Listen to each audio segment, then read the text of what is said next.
Hi guys, and welcome back to our channel. In this video, we are going to show you the correct way to put together a moving box. So, if you're ready, let's get started. The first thing to do is locate the flaps. As you can see here, they are always located at the top of the box. From here, simply fold both flaps over onto the box. Next, open up the box so it starts to now resemble more of a box shape. From here, turn the box upside down. We are now going to tape the bottom of the box. Start by folding in the two smallest flaps first, followed by the last two flaps.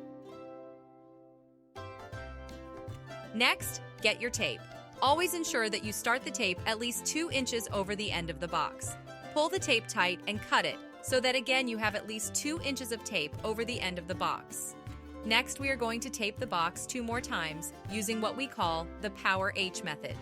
This method will ensure that your box is strong and will hold the contents without the bottom splitting open.